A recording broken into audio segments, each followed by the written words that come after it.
Soul land 3 के last part के and में हमने देखा कि युए ज़ेंग्यू की पवित्र शक्ति ने प्रथम वर्ष की टीम को भारी नुकसान पहुंचाया। हालांकि तांग वूलिन ने उसे पराजित कर दिया। अंततः केवल तांग वूलिन और गु युए बचे। कमजोर अवस्था में भी वे हार मानने को तैयार नहीं थे। तो चलिए वीडियो शुरू करते हैं। तांग वूलिन जानता था कि ये लड़ाई निराशाजनक है, लेकिन वो ना तो झुका और ना ही आत्मसमर्पण किया। हार में भी वो सीधी पीठ और ऊंचा सिर रखकर खड़ा रहेगा। उसे केवल अपने गर्व की ही रक्षा नहीं करनी थी, बल्कि पूरे प्रथम वर्ष के गौरव की भी। वो मंच पर खड़ा था, पूरे प्रथम वर्ष का चैंपियन बनकर। हार स्वीकार्य थी, लेकिन आत्मसमर्पण नहीं। प्रथम वर्ष के सभी छात्र अपनी अपनी सीटों से उठ खड़े हुए। वे सीधे खड़े होकर मुट्ठियां भींचे इस अंतिम क्षण को देख रहे थे। उस पल उनके सभी दिल एक साथ धड़क रहे थे और वे बेसब्री से आशा कर रहे थे कि तांग वूलिन कुछ चमत्कार कर दिखाए। यही है हमारा कक्षा अध्यक्ष। वू सिदुओ ने सबसे ज्यादा जोर से अपनी मुट्ठियां भींच रखी थी। उसकी उंगलियों के पोर सफ़ेद पड़ चुके थे। वो चाहती थी कि वो भी मंच पर उनके साथ होती। शायद, बस शायद, अगर मैं भी वहां होती तो हम ये मुकाबला जीत सकते थे। तुम्हें हारने की इजाज़त नहीं है तांग वूलिन। मंच पर एल्डर काई ने हल्के से सिर हिलाया। हार में भी सम्मान होता है। वो श्रेक अकेडमी और तांग संप्रदाय की परंपराओं के अनुरूप ही व्यवहार कर रहा है। फंग वू यू ने ठंडा सा सूंघा, लेकिन कुछ नहीं कहा। जुओशी ने भौहें से कोड़ ली। उसका शिष्य पहले ही खुद को साबित कर चुका था, लेकिन ये श्रेक अकेडमी थी। यहाँ राक्षसों की कभी कमी नहीं रही। तांग वूलिन कमजोर नहीं था, उसका प्रतिद्वंदी बहुत ज्यादा शक्तिशाली था। उनमें से किसी को भी विश्वास नहीं था कि तांग वूलिन और गु युए के जीतने की कोई संभावना है। पवित्र आत्मा दोलुआ शांत आंखों से ये सब देख रही थी। युआन एन येहुई ने मुट्ठी तानी और तांग वूलिन की ओर बढ़ी।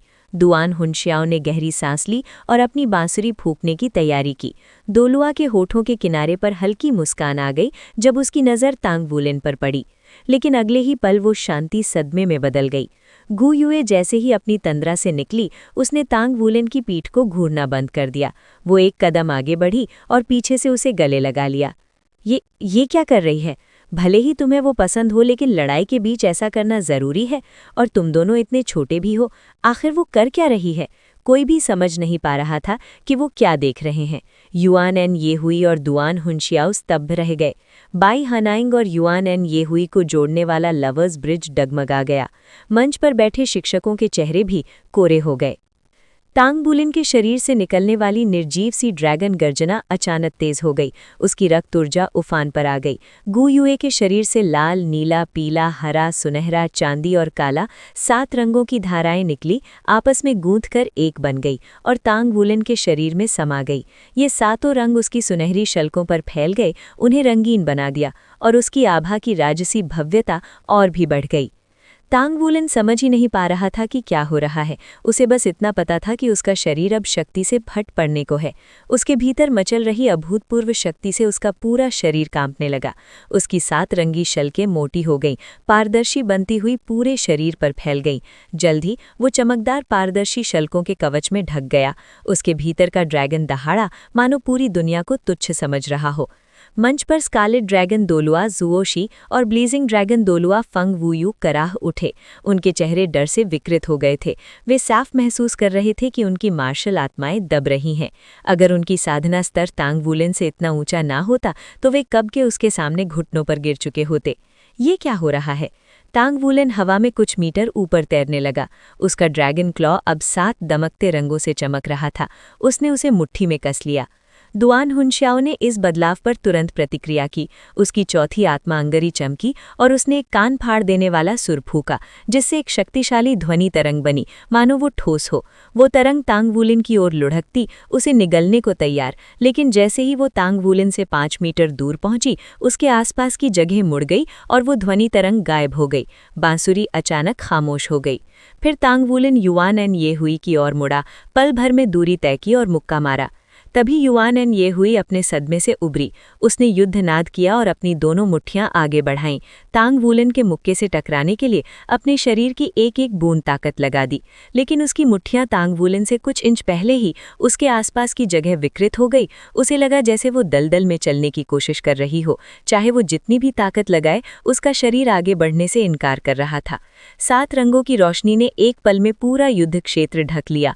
रंग आपस में मिल गए, इधर उधर घूमते रहे रहे और देखने वाले छात्रों को बस मंच को घेरती हुई घोर काली अंधेरी दिखाई दी। युद्ध क्षेत्र पूरी तरह प्रकाशहीन हो गया। ये क्या हो रहा है? कोई भी समझ नहीं पा रहा था कि वो क्या देख रहे हैं। फिर अगले ही पल उस अंधेरे को चीरती हुई रोशनी प्रकट हुई। ये एक परिचित सफ़ेद रोशनी थी। उसने युआन एन ये हुई, बाई हनाइंग और दुआन हुनशियाओं को अंधेरे से बाहर खींच लिया, उन्हें मंच से दूर पहुंचा दिया। फिर वो रोशनी एक जाल में बदल गई और उन सभी छात्रों को ढक लिया जिन्हें पवित्र आत्मा दोलोआ ने युद्ध से बाहर निकाला था।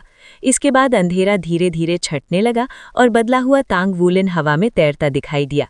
वो धीरे धीरे नीचे उतरा और मंच पर हल्के से उतर गया। फिर गु युए उससे अलग हो गई। जैसे ही वो अलग हुई, 7 रंगों की वो चमक शून्य में विलीन हो गई। दोनों आंखें बंद किए पूरी तरह स्थिर वहीं खड़े रह गए। ये अभी हुआ क्या? आखिर चल क्या रहा है? ये 7 रंगों की रोशनी क्या थी और वो बहुरंगी शल्के? हर कोई तांग वूलिन और गु युए को हक्के बक्के देख रहा था। यहाँ तक कि मंच पर बैठे बुजुर्ग भी कुछ समझ नहीं पा रहे थे। वो क्या था? वे बेहोश हो चुके हैं, पवित्र आत्मा दोलोआ ने सबसे पहले कहा। दोनों पक्ष हार चुके हैं, लेकिन अंत में मुझे द्वितीय वर्ष के बचे हुए छात्रों को बचाना पड़ा, इसलिए विजय प्रथम वर्ष की हुई। हालांकि तांग वूलिन और गु युए दोनों बेहोश थे, फिर भी वो खड़े रहे। दोनों एक दूसरे पर टिके हुए थे, मानो कोई भी दूसरे को गिरने ना दे रहा हो। प्रथम वर्ष के छात्रों ने जयकार नहीं की। उनकी आंखों से जोशीले आंसू बह रहे थे। उस पल उन्होंने तांग वूलिन को अपना वास्तविक कक्षा अध्यक्ष और गु युए को उपाध्यक्ष मान लिया। फिर उन्हें एहसास हुआ, गौरव प्रथम वर्ष का था, वे जीत गए थे। हम प्रथम वर्ष के छात्र हैं, वे सब अपने दिलों में चिल्लाए। उनकी आंखों में आग जल उठी। युआन एन ये हुई का शांत मुखौटा आखिरकार टूट गया। उसने मुट्ठी भींची और मंच पर एक दूसरे से सटे खड़े उन दोनों को घूरने लगी। मंच पर एल्डर काई ने आश्चर्य से उन दोनों को देखा और कहा, ये एक आत्मसंलयन कौशल है। यही एक व्याख्या थी जो वो दे सकती थी। गु युए के तांग वूलिन को गले लगाने पर जो परिवर्तन हुआ, उसे और किसी तरह समझाया नहीं जा सकता था। जुओशी गहरे विचार में डूब गया। वो मुक्का उसने निर्वात बना दिया। फंग वुयू ने तुरंत इसका खंडन नहीं किया, बल्कि सहमति में सिर हिलाया। हाँ, वो निर्वात था। सभी 7 तत्व छिन गए थे और केवल एक ऐसी जगह बची थी जिसे भरना जरूरी था। कोई ऊर्जा नहीं बची, न अग्नि, न जल, न पृथ्वी, न वायु, न प्रकाश, न अंधकार, यहाँ तक कि स्थानिक ऊर्जा भी नहीं। वूलन के मुक्के ने 7 तत्वों से रहित एक निर्वात बनाया। मैंने कभी नहीं सोचा था कि 2 असंबंधित मार्शल आत्माओं के साथ वे ऐसा आत्मसंलयन कौशल कर पाएंगे। मैं इस चाल को ड्रैगन किंग वैक्यूम पंच कहूंगा। क्या उनकी मार्शल आत्माएं सच में असंबंधित हैं? जुओशी ने मंच पर खड़े दोनों छात्रों को देखा। उसकी आंखें सिकुड़ गईं। उसी ने वूलन को golden dragon shocks the heavens की बुनियाद सिखाई थी, इसलिए वो इसे सबसे बेहतर समझता था। अगर ऐसा ही है तो परिवर्तन के समय मुझे उसकी रक्त ऊर्जा में विस्फोटक वृद्धि क्यों महसूस हुई? क्या उसकी रक्तवाहिनी उन्नत हो गई? नहीं, ये नहीं हो सकता। भले ही उसने आत्मसंलयन कौशल का उपयोग किया हो, फिर भी ऐसा होना असंभव है। जब वे तांग वूलिन और गु युए को मंच से हटाने गए तो वे हैरान रह गए। गु युए उसे ऐसे जकड़े हुए थी जैसे कोई शिकंजा। उसे उससे अलग करना असंभव था। चूंकि वे गु युए को तांग वूलिन से अलग नहीं कर पाए, इसलिए फेंग वुयू, जुओशी और पवित्र आत्मा डोलुआ याली ने अंततः दोनों को एक साथ गठरी की तरह उठाकर कामकाजी छात्रों के छात्रावास में वापस पहुंचा दिया। याली, क्या उनके शरीर ठीक है? जुओशी ने पूछा।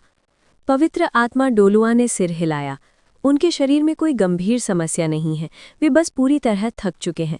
वो रूपांतरण उनके लिए बहुत ज्यादा भारी पड़ गया, इसलिए उन्हें ठीक होने में समय लगेगा। सच कहूं तो उनका आत्मा विलय कौशल काफ़ी अजीब है। आमतौर पर आत्मा विलय कौशल तभी इस्तेमाल किया जा सकता है जब दोनों आत्मा स्वामियों के पास कम से कम 3 वलय हों, लेकिन इन दोनों का आत्मा विलय कौशल कहीं ज्यादा मांग वाला लगता है, या यूं कहें कि ये असाधारण रूप से शक्तिशाली है। इसने उनकी ऊर्जा बहुत ज्यादा खपत कर ली। सौभाग्य से उनकी नींव अच्छी है, इसलिए उन्हें बस आराम और पुनः स्थापन के लिए समय चाहिए। उन्हें पूरे 1 महीने का आराम करना होगा। 1 महीना? श्रेक अकेडमी की सबसे शक्तिशाली उपचारक के मुंह से ये सुनकर फेंग वुयू और झोशी दोनों दंग रह गए। जिस आत्मा विलय कौशल के बाद 1 महीने का विश्राम आवश्यक हो, उसकी उपयोगिता संदिग्ध लगती है, मगर यही इस बात का प्रमाण भी था कि तांग वूलिन और गु युए का आत्मा विलय कौशल कितना दबदबा रखने वाला था।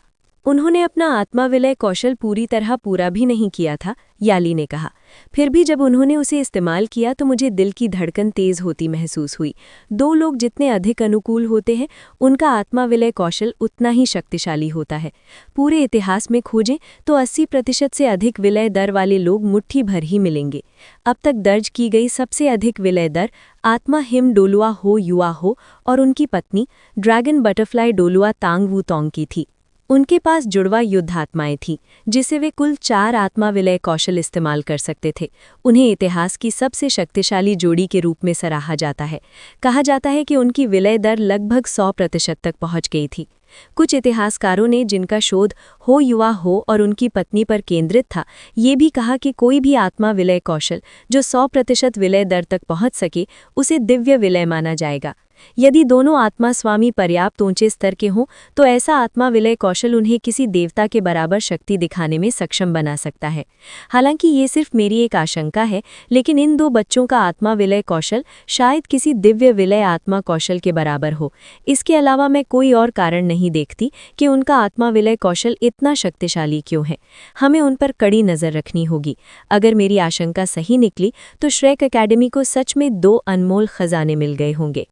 फेंग वुयू और झुओ शी ने एक दूसरे की ओर देखा और दोनों के होठों पर कड़वी मुस्कान आ गई। इस समय तांग वोलन और गु युए के आत्मा विलय कौशल की जांच करना असंभव था। सिर्फ एक बार इस्तेमाल करने से ही वे 1 महीने के लिए बिस्तर से लग गए थे। ये उन 2 बच्चों से चुकाने के लिए बहुत बड़ी कीमत थी। वे अपनी युवा वसंत के प्रारंभ में थे। 1 महीने में वे जितना बढ़ सकते थे वो बहुत कुछ था। रक्त सार उभन पड़ा, जैसे उग्र नदी बह रही हो। तांग वोलन ने आंखें खोली और खुद को अपनी आध्यात्मिक दुनिया में पाया। वे तारों के समुद्र की तरह फैली हुई थी। असंख्य सुनहरे कण अंतरिक्ष में तैर रहे थे। पहले वाला सुनहरा भवन कहीं दिखाई नहीं दे रहा था। फिर उसने ऊपर देखा। उसकी हैरानी की सीमा न रही जब उसने अपने ऊपर एक विशाल सुनहरे ड्रैगन को तैरते हुए देखा। वे इतना बड़ा था कि उसकी कल्पना से भी परे था। उसका शरीर मानो अनंत तक फैला हुआ था। ड्रैगन के शरीर के चारों ओर 18 प्रकाश वलय थे। 3 हल्के नीले चमक रहे थे, जबकि बाकी जलते हुए लाल रंग के थे। क्या ये मेरे शरीर के भीतर सील किया गया गोल्डन ड्रैगन किंग है? ये प्रकाश वलय ही तो मुहरें होंगी, है ना? तांग वलन ने अपने विचारों को समेटने की कोशिश की, लेकिन वो ठीक से याद नहीं कर पा रहा था कि इस आध्यात्मिक दुनिया में जागने से पहले क्या हुआ था। उसे बस इतना याद था कि जब गु युए ने उसे गले लगाया तो उसके शरीर में कैसी गर्माहट फैली थी। उसका रक्त सार शक्ति से उफन पड़ा था और उसने अनजाने में एक मुक्का चला दिया था। तब तक उसका दिमाग पहले ही धुंधला हो चुका था। आखिरी चीज जो उसे याद थी वो क्षण था जब पारदर्शी शल्क उसके शरीर को ढकने लगे थे। उसके बाद सब कुछ खाली था। ओल्ड टांग, क्या आप यहाँ हैं? तांग वोलन चिल्लाया। शायद ओल्ड टांग बता सके कि क्या हुआ था, लेकिन जवाब में सिर्फ सन्नाटा मिला। ओल्ड टांग कहीं नजर नहीं आ रहा था। तांग वोलन के ऊपर तैरता हुआ सुनहरा ड्रैगन अचानक हिला। उसने सिर उठाया और आकाश चीर देने वाली गर्जना की। एक झटके से तांग वोलन को चक्कर आने लगा। उसकी आंखों के सामने तारे नाचने लगे। फिर उसके सामने का दृश्य धुंधला होकर बदल गया। उसने देखा कि 7 रंगों की आभा से घिरा हुआ एक विशाल ड्रैगन हवा में तैर रहा है। जमीन पर और उसके चारों ओर हवा में असंख्य पशु सम्मान में दहाड़ रहे हैं, जिससे तांग वोलन की आत्मा तक कांप उठी। फिर पशुओं का वो झुंड एक ही दिशा में दौड़ पड़ा। एक गड़गड़ाती हुई आवाज तांग वोलन के दिमाग में गूंज उठी, इतनी तेज कि मानो ये आध्यात्मिक आक्रमण हो। मेरी किस्मत में खुद तय करूंगा, आकाश नहीं। फिर वो दोबारा बेहोश हो गया। कुछ समय बाद तांग वोलन जागा। ड्रैगन और पशुओं के झुंड का दृश्य अभी भी उसके दिमाग में ताज़ा था। बस उसे याद करते ही उसका दिल तेज धड़कने लगा। वो दर्द से कराह उठा। उसकी आंखें फट से खुल गईं। एक जाना पहचाना छत देखकर उसे समझ आ गया कि वो वापस कामकाजी छात्रों के छात्रावास में है। उसने उठने की कोशिश की, लेकिन उसमें ताकत नहीं थी। उसका सिर तुरंत तकिए पर वापस गिर पड़ा। तभी उसने अपने शरीर से सटी एक गर्माहट महसूस की। उसे धीमी सांसें सुनाई दी। नीचे देखा तो वो स्तब्ध रह गया। एक जोड़ी बाहें उसे जकड़े हुए थी। हाँ, क्या ये गु युए हैं? मेरा सिर दुख रहा है। तांग वोलन पीछे झुका और तब उसने पूरी तरह देखा कि गु युए उसे पीछे से गले लगाए हुए थी। दोनों अब भी वही कपड़े पहने थे जिनमें उन्होंने लड़ाई की थी। उसने धीरे से उसकी बाहें हटाने की कोशिश की। इसके अलावा और कोई रास्ता नहीं था। हिलना मत, एक असंतुष्ट आवाज उसके कान में बुदबुदाई। अगले ही पल उसने महसूस किया कि उसकी पकड़ और कस गई है।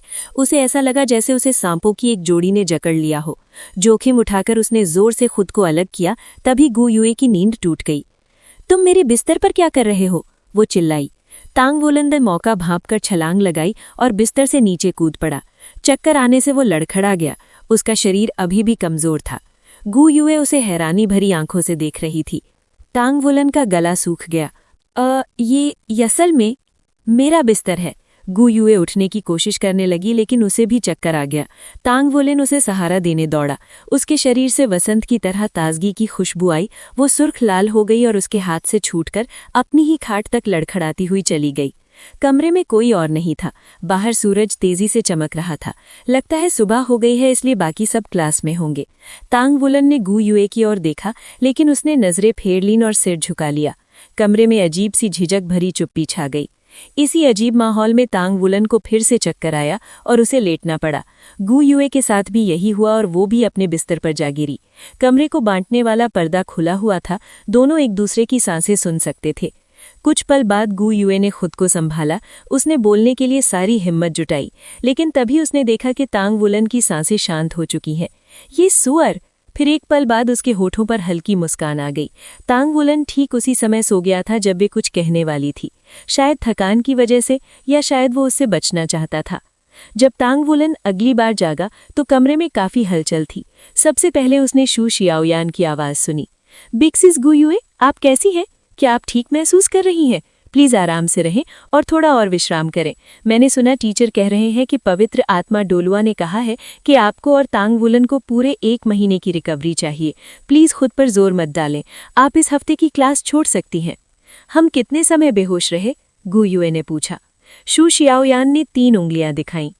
इतने दिन हो गए हैं। गु युए ने होंठ फुलाए। जब मैं जागी तो वो उसके बिस्तर पर क्यों थी? शू शियाओयान खिलखिला दी। आप उसे इतनी कसकर पकड़े हुए थीं कि हम में से कोई भी आपको अलग नहीं कर पाया। बिग सिस गु युए, आप तो शुरुआत से ही चाल चलने में माहिर हैं। बकवास मत करो। गु युए सुर्ख हो गई। तुम जैसे बच्चे को क्या समझ है? इस बेकार की बातों के बजाय अपनी साधना पर ध्यान दो। ही, मैं बकवास कैसे कर रही हूँ? क्या आपको याद नहीं, हम पहले ही अगले कमरे में शिफ्ट हो चुके हैं। अगर आप नहीं चाहती थी तो इस कमरे में क्यों रुकी रहीं? आप जागते ही बगल वाले कमरे में जा सकती थी। हाँ, मैं भूल गई थी। सच कह रही हूँ, सच में भूल गई थी। शू शियाओयान सही थी। जब शू लिजी और ये शिंगलान उनके समूह में शामिल हुए तो वे कामकाजी छात्र बन गए और लड़कियों को रखने के लिए एक और कमरा मिल गया था। गु युए को यकीन नहीं हो रहा था कि वो ये सब भूल गई थी। चलो, गु युए उछलकर खड़ी हो गई और दरवाजे से बाहर दौड़ पड़ी। उसके पीछे पीछे शू शियाओयान की मीठी हंसी गूंज रही थी। तांग वुलन ने तब तक सोने का नाटक किया जब तक वे उनकी आवाज़ें नहीं सुन सका। फिर उसने आधी आंख खोलकर कमरे में झांका कि कोई वहां तो नहीं है। ये यकीन होने पर कि वो अकेला है, उसने राहत की सांस ली। लेकिन तभी उसके अंधे कोने से एक गोलमोल चेहरा झांका और उसके ऊपर झुककर उसे देखने लगा। वाह! तांग वुलन चिल्ला उठा। लिजी, तुम क्या कर रहे हो? तुमने तो मुझे डरा ही दिया। कुछ खास नहीं, शू लिजी मुस्कुराया। बस ये देखने का इंतजार कर रहा था कि तुम कब जागोगे। तांग वुलन अपने बिस्तर पर बैठ गया, अपने शरीर की कमजोरी से लड़ते हुए। सौभाग्य से इस बार उसे चक्कर नहीं आए। क्या तुम्हें भूख लगी है? शू लिजी ने पूछा। तांग वुलन ने अनजाने में अपना पेट सहलाया। वो इतना खाली लग रहा था कि उसे लगा जैसे जरा सा दबाने पर दूसरी तरफ उसकी रीढ़ महसूस हो जाएगी। मैं तो भूखा मर रहा हूँ। कुछ स्टीम्ड पोक बन्स खाने के बाद टांग वुलन ने संतोष भरी सांस ली। उसे काफी अच्छा लगने लगा। क्या हम जीत गए? उसने पूछा। शू लिजी ने सिर हिलाया। हम जीत गए। पूरी प्रतियोगिता भी हमने ही जीती। जो लोग लड़े थे सबको ढेर सारे योगदान अंक मिले हैं। तुम्हें बाद में गुयो के साथ वू झांगकोंग से मिलने जाना चाहिए। सच कहूं तो मुझे अब भी यकीन नहीं हो रहा कि तुम दोनों ने इसे इतनी अच्छी तरह छुपा कर रखा। सच में आत्मा सनलाइन कौशल कमाल है। तांग वुलन ने जबरदस्ती मुस्कान बनाई। अगर मैं कहूं कि ये पहली बार था जब हमने इसे इस्तेमाल किया तो क्या तुम मानोगे? शू लिजी उसे हैरानी से घूरने लगा। पहली बार? नामुमकिन। मैं झूठ नहीं बोल रहा, सच में पहली बार ही था। किस चीज की पहली बार? युआनिन ये हुई ने पूछा, जो शिए के साथ कमरे में दाखिल हुई थी। टांग वुलन और शू लिजी को साथ देखकर और उनकी पहली बार वाली बात सुनकर उसके चेहरे पर अजीब सा भाव आ गया। तांग वुलन ने उसका भाव नहीं देखा। हम गुयू के साथ मेरे आत्मा सनलैंड कौशल की बात कर रहे थे। मुझे सच में नहीं पता कि क्या हुआ था। युआनिन, तुम लोग घायल तो नहीं हुए? युआनिन ये हुई ने सिर हिलाया और तांग वुलन से करीब 5 मीटर दूर रुक गई। होली स्पिरिट डोलुआ ने हमें बचा लिया था। सुनो, तुम्हारा वो हमला बड़ा अजीब लग रहा था। ऐसा लगा जैसे मैं बाकी दुनिया से कट गई हूँ, जैसे दुनिया खुद मुझे ठुकरा रही हो। क्या तुम लोगों ने सच में उसे लड़ाई के बीच ही सोचा था? तांग वुलन ने कड़वाहट भरी मुस्कान से कहा। क्या तुम्हें यकीन दिलाने के लिए मुझे कोई कसम खानी पड़ेगी? युआनिन ये हुई ने सूंघ कर कहा। नहीं, ठीक है, बस याद रखना, इस बार तुम लोग जीत गए हो, मगर अगली बार इतनी किस्मत नहीं होगी। मैं जरूर बदला लूंगी। अच्छा है, तांग वुलन हंसा। मैं चलती हूँ, तुम आराम करो, और जब ठीक हो जाओ तो फिर से फोजिंग में लग जाना। तुम कितनी स्वार्थी हो, तांग वुलन ने टेढ़ी मुस्कान से कहा। युआनिन ये हुई ने हाथ हिलाकर विदा ली और चली गई। वो इतनी दूरी क्यों बना रही थी? तांग वुलन को उससे अजीब सा एहसास हुआ। उसे नहीं पता कब से, मगर उसे लगने लगा था कि वो जानबूझकर उससे बच रही है। मैं तो बदसूरत भी नहीं हूँ, और जब हम पहली बार मिले थे तब वो ऐसी नहीं थी। उसकी परवाह मत करो वुलन, शिए बोला। उसके दिमाग में बस कल्टिवेशन ही घूमता रहता है। तुम किसका पक्ष ले रहे हो? तांग वुलन में धूरा। तुम्हारा ही, जाहिर है। तो फिर उसके लिए क्यों बोल रहे हो? शू लिज़ी ने पूछा। शिए ने उसे घूरा। मैं बस सच कह रहा हूँ, तुम्हें क्या पता। अब एक बन दो और मुझे पैसे बचाने में मदद करो। मैं मना करता हूँ, बंस में आत्मा शक्ति लगती है, जानते हो? शू लिज़ी हंसा। तांग वुलन ने बेबसी से कंधे उचकाए। ठीक है, मैं थोड़ी देर साधना करूंगा, तुम दोनों शोर मत करना। शू लिज़ी के पॉक बंस ने उसे कुछ ताकत दे दी थी, इतनी कि वो अपनी कोशिश से ठीक होने पर ध्यान लगा सके। वो बैठ गया, पैर मोड़कर, और ध्यान लगाने लगा। जैसे ही उसने शुरुआत की, उसने गहरी सांस छोड़ी। कोई आश्चर्य नहीं कि होली स्पिरिट डोलुआ ने कहा था कि मुझे और गुयू को ठीक होने में 1 महीना लगेगा। मेरे शरीर की हालत तो सोच से भी बदतर है। अच्छा हुआ मेरी मेरिडियंस क्षतिग्रस्त नहीं हुई। अपने शरीर की हालत देखकर वो चौंक गया। उसमें बस आत्मा शक्ति की कुछ बूंदें बची थीं, रक्त तत्व में कोई जान नहीं थी, और उसका चेहरा पीला पड़ गया था। उसने अंदर की ऊर्जाओं को धीरे से चलने को कहा, ताकि उसके अंगों को नुकसान न पहुंचे। अगर पॉक बंस ना होते तो उसके पास पैर मोड़कर बैठने की भी ताकत नहीं होती। वो आत्मा सनलाइन कौशल आखिर था क्या? मेरा पूरा शरीर गड़बड़ हो गया है। खैर, अब बस धीरे धीरे ही ठीक होना पड़ेगा। अच्छा हुआ कोई स्थायी चोट नहीं लगी। वो केवल मिस्टीरियस हेवन मेथड से अपने कमजोर रक्त तत्व और आत्मा शक्ति को पूरे शरीर में चलाने लगा। थोड़ी ही देर में आत्मा शक्ति की एक पतली धार बनने लगी। होली स्पिरिट डोलुआ का आकलन गलत था। उसका शरीर सामान्य से कहीं ज्यादा मजबूत था। शू लिज़ी के पॉक बंस की मदद से उसे सिर्फ 3 दिन लगे कुछ आत्मा शक्ति इकट्ठा करने में। इस थोड़ी सी आत्मा शक्ति से उसकी रिकवरी तेज हो गई। उसे सिर्फ 10 दिन में अपनी चरम स्थिति का 80% वापस पाने में सफलता मिली। बाकी 20% जबरदस्ती नहीं लाया जा सकता था, उसे धीरे धीरे ही करना पड़ता। उसके अपने अनुमान के मुताबिक उसे पूरी तरह ठीक होने में और 10 दिन लगेंगे। तांग वुलन ने वो 10 दिन एक नीरस दिनचर्या में बिताए। क्लास जाना, फोजिंग करना, साधना करना, पढ़ाई करना। लेकिन एक बात अलग थी, फर्स्ट ईयर के छात्र पहले से कहीं ज्यादा एकजुट हो गए थे। अब जब भी कोई तांग वुलन को देखता तो सच्ची मुस्कान से उसका स्वागत करता। हर कोई और मजबूत बनने के जुनून में डूबा हुआ था। तांग वुलन ने गुयू के साथ फिर से आत्मा सनलाइन कौशल आजमाने की कोशिश नहीं की। उसके दुष्प्रभाव बहुत भारी थे। उसने वू झांगकोंग, फेंग वूयू और जॉक्शी से इसके बारे में पूछा, लेकिन वे भी कुछ ना समझ पाए। बस एक ही बात तय थी, उनका आत्मा सनलाइन कौशल इतना दबंग था कि शायद वो दिव्य सनलाइन के स्तर का भी हो सकता है। दोनों टाइटल्ड डोलुआ ने उसे सलाह दी कि वो अगला आत्मा वलय मिलने के बाद इसका अभ्यास ना करे। तांग वुलन ने इसका विरोध नहीं किया। पूरे 1 महीने बेकार पड़े रहना उसके लिए बहुत बड़ी कीमत थी। वो साधना का 1 महीना खोने का जोखिम नहीं उठा सकता था। जहां तक गुयू की बात थी, वो ऐसे पेश आई जैसे कुछ हुआ ही ना हो। हालांकि वो सबसे थोड़ी दूरी बनाने लगी थी, मगर सब लोग साधना में व्यस्त थे, इसलिए तांग वुलन को ये अजीब नहीं लगा कि वो उसे कम देखने लगा। ये शिंगलान ने फिलहाल और बैटल आर्मर बनाने से हाथ खींच लिया। इस समय उसे अपनी आत्मा शक्ति का स्तर बढ़ाना ज्यादा जरूरी था। वो बड़ी मुश्किल से तांग वुलन का गॉन्टलेट बना पाई थी। उस स्तर की चीज दोबारा बनाने की कोशिश करना बहुत खतरनाक था, इसलिए सबने तय किया कि वो 4 आत्मा वलय मिलने के बाद इंतजार करेगी। सब लोग अपनी अपनी अनोखी साधना पथ पर चल रहे थे। सब आगे बढ़ने की कोशिश में लगे थे। शिए सबसे ज्यादा गायब होने लगा। जैसे ही दोपहर का खाना खत्म होता, वो कहीं भाग जाता और देर शाम लौटकर अपने बिस्तर पर ढेर हो जाता। सू शाओयान भी लंबे समय तक नजर नहीं आती थी। सब अपने अपने लक्ष्य की ओर मेहनत कर रहे थे। तांग वुलन का शेड्यूल सबसे ज्यादा सख्त था। वो फोजिंग पर ध्यान देता, साथ साथ साधना करता और अपने रक्त तत्व को मजबूत करने के लिए पेट भरकर खाता। हर दिन उसे थोड़ी थोड़ी तरक्की मिलती। दिन ऐसे ही बीतते गए और पलक झपकने में सेमेस्टर का अंत आ गया। शैनी कक्षा में लेक्ट्रन के पीछे खड़ी थी, चेहरे पर चमकती मुस्कान के साथ। पहले सेमेस्टर की अंतिम परीक्षा, जिसका तुम सब इंतजार कर रहे हो, अब बस आने वाली है। उसकी नजर घूमते ही कई छात्र सीधे बैठ गए। जिस परीक्षा का हम इंतजार कर रहे थे, कोई भी परीक्षाओं का इंतजार नहीं करता। कई छात्रों के दिलों में घबराहट दौड़ गई। इस साल 10 छात्रों को निकाला जाना था और उन्हें नहीं पता था कि इस परीक्षा में कितनों को बाहर का रास्ता दिखाया जाएगा। जैसा कि उम्मीद थी, शनि के अगले शब्दों ने सबसे कमजोर छात्रों का रंग उड़ा दिया। परीक्षा के नतीजों के आधार पर 5 लोगों को निकाला जाएगा। अगर उन 5 में शामिल नहीं होना चाहते तो मेहनत करो। 5 लोग। तांग वुलिन ने मुट्ठियां भींच लीं।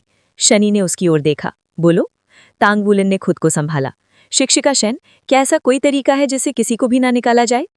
उसने उसकी बात पर भौं उठाई। है। सबको लगा था कि शनि नहीं कहेंगी। आखिर ये श्रेक एकेडमी थी, मगर उसने कहा कि एक तरीका है। तांग वुलिन शनि की बात सुनकर चमक उठा। ऐसा क्या करें कि किसी को भी बाहर ना निकाला जाए? शनि ने उस पर एक नज़र डाली और फिर पूरी कक्षा की ओर देखते हुए बोली, अंतिम परीक्षा के परिणाम इस बात पर आधारित होंगे कि तुम कितने अंक जुटाते हो। अगर सभी न्यूनतम अंक हासिल कर लेते हैं तो संभव है कि सभी पास हो जाएं, लेकिन तब अगले सेमेस्टर की परीक्षा का मानक 5% बढ़ा दिया जाएगा। तांग वुलिन ने भौहें सिकोड़ ली। वो इतना भोला नहीं था कि ये मान ले कि श्रेक एकेडमी की परीक्षाएं आसान होंगी। परीक्षा पास करना कहना जितना आसान था, करना उतना ही मुश्किल। शैनी मुस्कुराई। हम जो एकमात्र छूट देंगे वो ये है कि तुम अपने अंक दूसरे छात्रों के साथ बांट सकते हो, लेकिन याद रखो यही अंक ये भी तय करेंगे कि तुम्हें आंतरिक प्रांगण यानी इनर कोर्ट में प्रवेश मिलेगा या नहीं। सोच समझकर अंक देना। ये अंक तुम्हें इनर कोर्ट में पहुंचाने या उससे वंचित करने का कारण बन सकते हैं। उसकी बातों से कक्षा में खुसुर-फुसुर शुरू हो गई। खासकर मजबूत छात्रों के बीच हलचल मच गई। सभी इनर कोर्ट में जाना चाहते थे, लेकिन अपने अंक देना उनके मौके को नुकसान पहुंचा सकता था। तांग वुलिन ने हाथ नीचे कर लिया और कुछ नहीं बोला। उसकी ताकत सीमित थी, वो चाहे तो भी सभी की मदद नहीं कर सकता था। उसने तय किया कि इस बारे में परीक्षा के अंत के करीब सोचना बेहतर होगा। अब परीक्षा के विवरण सुनो, शनि ने आगे कहा। ये परीक्षा 15 दिनों की होगी। इन 15 दिनों में तुम्हें ब्राइट सिटी जाना होगा। ब्राइट सिटी सहित कम से कम 10 शहरों में जाना अनिवार्य है, और हर शहर में तुम्हें अपने से कम 5 सोल पावर रैंक ऊपर वाले एक सोल मास्टर को हराना होगा। अपने प्रतिद्वंद्वी ढूंढने, उन्हें हराने या ब्राइट सिटी तक यात्रा करने में तुम्हें किसी भी तरह की मदद नहीं मिलेगी। ये सब तुम्हें खुद करना होगा। इसके अलावा तुम्हारे सोल स्टोरेज डिवाइस, कम्युनिकेटर और तुम्हारे पास मौजूद किसी भी अन्य संसाधन को रवाना होने से पहले जब्त कर लिया जाएगा। इसमें पैसा भी शामिल है। तुम सब खाली हाथ निकलोगे। याद रखो, तुम्हारे पास सिर्फ 15 दिन होंगे। अगर तुम तय किए गए काम पूरे करके 15 दिनों के भीतर लौट आते हो तो तुम परीक्षा पास कर जाओगे। तुम्हें मिलने वाले अंकों की संख्या इस बात पर निर्भर करेगी कि तुमने कितने शक्तिशाली विरोधियों को हराया। अगर तुम 15 दिनों में ये कार्य पूरा नहीं कर पाए तो तुम बिना किसी शर्त के फेल माने जाओगे और तुम्हारे आधे अंक काट लिए जाएंगे।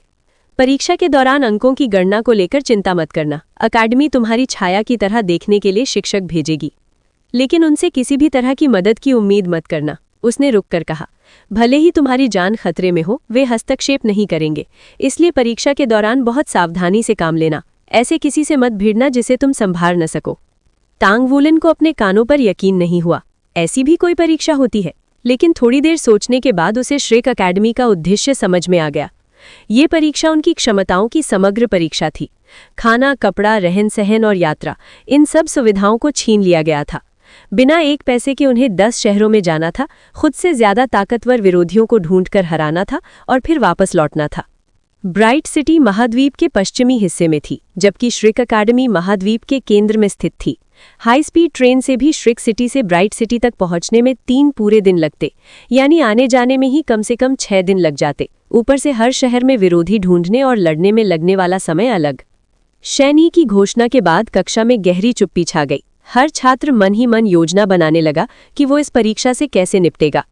तुम समूह नहीं बना सकते, शैनी ने कहा। सबको ये परीक्षा अकेले देनी होगी। अगर किसी भी तरह का सहयोग पकड़ा गया तो उसमें शामिल सभी छात्र फेल माने जाएंगे। ये कहकर वो चली गई। तांग वुलिन के होठों पर हल्की से मुस्कान आ गई। दिलचस्प। उसने अपने दोस्तों की ओर देखा। वे सब भी गहरी सोच में डूबे हुए थे, लेकिन किसी की चेहरे पर चिंता नहीं थी। ये शिंगलान की आंखों में दृढ़ निश्चय की आग जल रही थी। गु युए शांत भाव से परीक्षा पर विचार कर रही थी, जैसे ये कोई बड़ी बात ही ना हो। शू लिज्जी और शिए शिए दोनों उत्साहित लग रहे थे और शू शियाओयान बस मीठी मुस्कान लिए खड़ी थी। परीक्षा अगले दिन सुबह शुरू होने वाली थी। मुख्याध्यापक के कार्यालय में पीछे बैठी एल्डर काई ने शैनी की ओर मुस्कुराते हुए कहा, तो परीक्षा की सारी व्यवस्था हो गई? शैनी ने सिर हिलाया। सब ठीक है। अच्छा, नए छात्रों की पहली अंतिम परीक्षा में हमेशा कुछ न कुछ चौंकाने वाला होता है। देखते हैं इस साल क्या होता है। याद रखना, तलाशी बहुत अच्छे से लेना। ये बच्चे बड़े चालाक हैं। कौन जाने फायदा उठाने के लिए क्या कर बैठे। शैनी हंस पड़ी। निश्चिंत रहिए, मैं ये सब एक बार झेल चुकी हूँ, इसलिए मुझे पता है कि वे क्या सोच रहे होंगे। वे जो भी तरकीब सोच सकते हैं उनके सीनियर्स पहले ही आजमा चुके हैं। सीनियर ब्रदर और बाकी परीक्षक पहले ही निकल चुके हैं। उत्कृष्ट, ये उनके लिए अच्छा सीखने का अनुभव होगा, एल्डर काई ने कहा। काम खत्म होने के बाद शनी चली गई। एल्डर काई कुर्सी पर टिककर गहरी सोच में डूब गई। थोड़ी देर बाद वो उठी और खिड़की के पास जाकर खड़ी हो गई। उसने दूर क्षितिज पर बादलों को चीरती एक ऊंची इमारत को देखा। फिर उसका मन अतीत में भटकने लगा। काई युए, गू युए मेरी शिष्या है, उसके मामलों में दखल देना बंद करो। मैं दखल कैसे दे रही हूँ? क्या तुम्हें लगता है मैं तुम्हारी सोच नहीं समझती? वे पहले ही स्पिरिट पैगोडा में शामिल हो चुकी है और मेरी शिष्या बन चुकी है। मुझे पूरा भरोसा है कि वे मेरी देखरेख में तुमसे बेहतर करेगी। फीनिक्स, फिर से लड़ना चाहती हो? कितनी बार हार चुकी हो? बस बहुत हुआ। हम सालों से एक दूसरे को जानते हैं। अगर तुम अब भी इसे स्वीकार नहीं कर सकती तो जब चाहो मेरे पास आ जाना, लेकिन अंत में जब गू युए आउटर कोर्ट से ग्रेजुएट हो जाएगी तो मैं ही उसे अपने साथ ले जाऊंगी। और फिर वो वर्तमान में लौट आई। एल्डर काई ने गहरी सांस ली और खिड़की खोलते हुए आंखें संकरी कर लीं। उसने खाली हवा में कदम रखा। फिर उसकी आकृति झिलमिलाई और वो गायब हो गई। तांग वूलिन और उसके दोस्त एक नक्शे के चारों ओर खड़े थे। उसने उस पर खींची कुछ रेखाओं की ओर इशारा किया। ये सबसे अच्छा रास्ता है। ये ब्राइट सिटी तक जाने का सबसे छोटा रास्ता है और रास्ते में 9 और शहर पड़ते हैं। अगर हम इसी पर चले तो सबसे कम समय लगेगा। हालांकि हमें साथ काम करने की अनुमति नहीं है, इसलिए हम में से हर एक को अपना रास्ता खुद ढूंढना होगा। शिए ने नक्शे को घूरते हुए कहा। वूलिन, मुझे पता है हमें कुछ भी लाने की अनुमति नहीं है, लेकिन अगर हम जांच के दौरान कुछ चीजें चुपके से ले जाएं तो हमें बहुत बड़ा फायदा मिलेगा। क्या कोई तरीका हो सकता है? तांग वूलिन उसकी ओर मुड़ा। हमें ऐसी चालाकी नहीं करनी चाहिए, ये समय की बर्बादी है। क्या तुम्हें लगता है कि अकादमी बिना लागू करने का तरीका सोचे ऐसे नियम बनाएगी? परीक्षा से पहले की तलाशी बहुत सख्त होगी और वैसे भी ये हमारी क्षमताओं की परीक्षा है। हमें दिखाना होगा कि हम सिर्फ अपनी ताकत से ये सब कर सकते हैं। हमारी पहली समस्या पैसा है। बिना पैसे के हम सोल ट्रेन नहीं ले सकते। आज रात हर कोई पैसा कमाने का कोई तरीका सोचे। शू लिज्जी मुस्कुराया। मैं अपने बन बेच दूंगा। शू शियाओयान खिलखिलाई। मैं उदास चेहरा बनाकर कुछ सीनियर भाइयों से पैसे उधार मांग लूंगी। बाकी तुम लोगों को कोई और तरीका ढूंढना होगा। शिए ने कंधे लुचकाए। अगर सब बेकार गया तो मैं सड़क पर करतब दिखाकर पैसा कमा लूंगा। वूलिन, तुम फोर्जिन का काम करने वाले हो ना? मेरे लिए यही सबसे तेज तरीका है। तांग वूलिन ने सिर हिलाया। फिर उसने गू युए और ये शिंगलान की ओर देखा। तुम दोनों क्या करोगी? गू युए और ये शिंगलान ने एक दूसरे की ओर देखा और फिर एक साथ जवाब दिया। अगली सुबह तड़के सभी प्रथम वर्ष के छात्र स्पिरिट आइस प्लाजा में इकट्ठे हुए, रवाना होने की तैयारी के लिए। जो भी छात्र श्रीक अकेडमी में दाखिला पा सकता था उसके पास निस्संदेह एक सोल स्टोरेज डिवाइस था। वू झांगकोंग और शैनी ने आते ही सबसे पहले वे सब इकट्ठे कर लिए। कपड़ों के अलावा छात्रों के पास कुछ नहीं बचा। मैं अपने फोर्जिंग हथौड़े भी नहीं ला सकता? तांग वूलिन ने हैरानी से पूछा।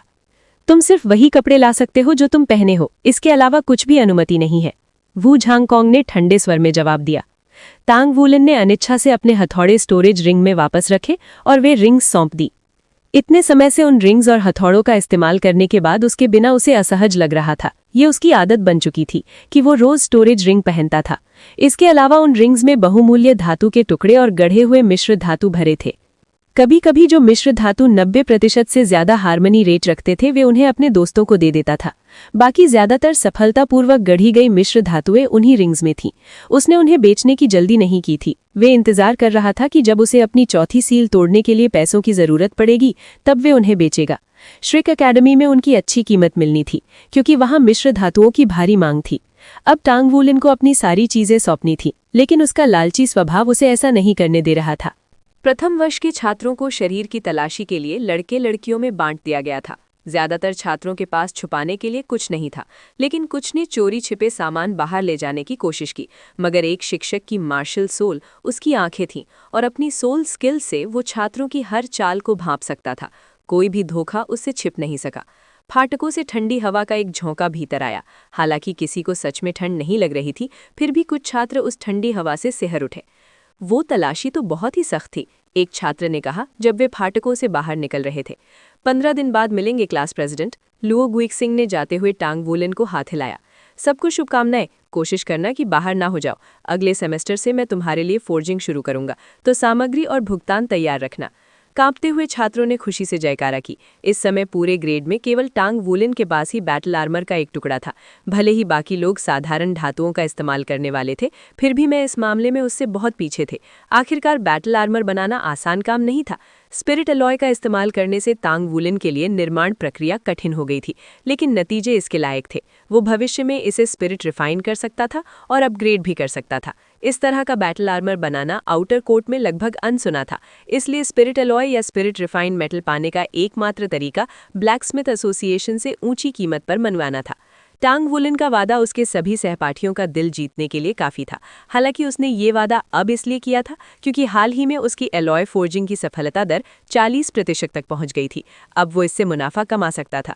श्रेक अकेडमी में एक सेमेस्टर बिताने के बाद टांग वुलन ने अपनी साधना के मार्ग के लिए एक साफ योजना बना ली थी। इसे 3 शब्दों में समेटा जा सकता था: फोर्ज करो, खाओ और लड़ो। ब्लैकस्मिथिंग उसे पैसा दिलाएगी, पैसे से वो खाना खरीदेगा, पेट भरा होगा तो लड़ने की ताकत मिलेगी। खाना तो पहले ही उसकी रोज की साधना दिनचर्या का हिस्सा बन गया था। श्रेक अकेडमी का भोजन बहुत पौष्टिक था। इससे उसकी शक्तिशाली रक्त ऊर्जा को ईंधन मिलता था, जिससे उसकी सोल पावर तेजी से बढ़ती थी। असल में कोई भी पौष्टिक भोजन खाकर साधना कर सकता था, समस्या बस पाचन की थी। ये रास्ता सिर्फ टांग वुलन के लिए ही संभव था, क्योंकि उसका पेट अद्भुत रूप से भोजन पचा लेता था। इसके बावजूद साधारण खाने से मिलने वाली वृद्धि की भी एक सीमा थी। अगर उसे अपनी सोल पावर और रक्त ऊर्जा और बढ़ानी थी, तो उसे और भी ज्यादा पौष्टिक भोजन चाहिए था। ऐसा भोजन जिसमें प्रकृति की ऊर्जा भरी हो। तब वो साधारण खाना नहीं, बल्कि स्पिरिट फूड कहलाता। उसी स्पिरिट फूड ने उसे तीसरी मोहर तोड़ने में मदद की थी। टांग वुलन को भरोसा था कि अगर वो महीने में 1 या 2 बार स्पिरिट फूड खा सके तो उसकी साधना का स्तर जल्द ही उसके साथियों से आगे निकल जाएगा। लेकिन इसके लिए बहुत ज्यादा पैसा चाहिए था, और पैसे कमाने का सबसे अच्छा तरीका था फोर्जिंग। इन सब के अलावा वू झैंगकॉन्ग ने भी उससे कहा था कि मजबूत बनने का सिर्फ एक ही सच्चा रास्ता है: युद्ध। इसीलिए टांग वुलन इस नतीजे पर पहुंचा। वो 3 काम करेगा: फोर्ज करेगा, खाएगा और लड़ेगा। छात्र एक एक करके चले गए। 15 दिन लंबा समय लगता था, लेकिन उस दौरान उनके पास बहुत काम थे। उन्हें तुरंत पैसा कमाना था। बिना पैसों के वे आगे नहीं बढ़ सकते थे। मैं किसी को ढूंढने जा रही हूं जो मुझे लाड प्यार से खिलाए, शू शाओयान ने दोस्तों को अलविदा कहा और श्रेक एकेडमी की ओर लौट गई। मैं भी जा रहा हूं। अगर बाद में सड़क पर कोई श्रेक छात्र करतब दिखाता दिखे तो ज्यादा हैरान मत होना। शेषे दौड़ता हुआ निकल गया। शूलीजी किनारे गया। उसने अपना कोट उतारकर जमीन पर बिछाया, फिर बंस कंज्योर करने लगा। टांग वुलन ने गु युए और ये शिंगलैन की ओर मुड़कर कहा, तो तुम दोनों सच में? लड़कियों ने मुस्कुराकर सिर हिलाया। टांग वुलन ने आह भरी और माथा पकड़ लिया। उसकी हिम्मत नहीं हो रही थी कि वे उनकी आंखों में देख सके। तो मैं पहले निकलता हूँ। उसे ब्लैकस्मिथ एसोसिएशन जाना था। जैसे ही टांग वुलन गया, ये शिंगलैन ने गु युए से पूछा, पहले कौन जाएगा?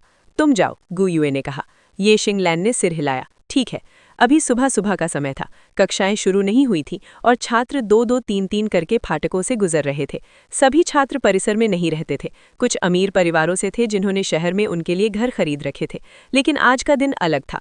फाटक के ठीक सामने कोई सामान बेच रहा था। बन खरीदने का मौका मत चूकना। एक रिकवरी पोर्क बन तुम्हें ताकत से भर देगा और तुम्हारा शरीर स्वस्थ रखेगा। एक एजिलिटी सूप बन तुम्हें अबाबील की तरह फुर्तीला बना देगा। या ब्लड थर्स्ट बीन बन लो और तुरंत अपनी लड़ाकू ताकत दोगुनी कर लो। तैयार रहना हमेशा अच्छा है। सारे बन एक दिन तक ताज़ा रहते हैं। लगभग 16-17 साल का एक लड़का फाटक से गुजरते हुए उसे तुरंत पहचान गया।